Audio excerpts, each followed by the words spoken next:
আজ সকালে ঘুম থেকে ওঠার পর একটু মাঠে দাঁড়াতে, তারপর দেখলাম যে একটা ট্রাক্টর জমিতে চাষ দিচ্ছে, আর সেই সময় বকগুলো তার পিছন পিছন এইভাবে যাচ্ছে উড়ে উড়ে। তো এটা দেখে আমার একটা কবিতা মনে পড়ে গেল, জীবনানন্দ দাশের আবার আসিব ফিরে।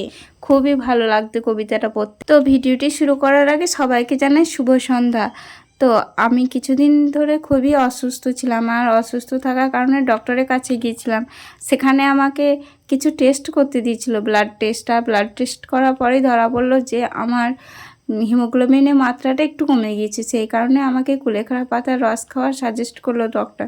আর সেই কারণে মা তুলে এনে দিল, আর বেছে আমি ভালো করে ধুয়ে নিয়ে এই হিমোগ্লোবিনের মাত্রা কমে যাওয়ায় আমার কোনো সময়ই ভালো লাগছিল না। সব সময় মানে যাই করতে যাচ্ছিলাম কোনো কিছুতে মন বসছিল না। এই বাটনাটাই বেটে রসটা ভালো করে নিংড়ে বের করে নিলাম, আর আমার জন্য 1 কাপ আর মায়ের জন্য 1 কাপ।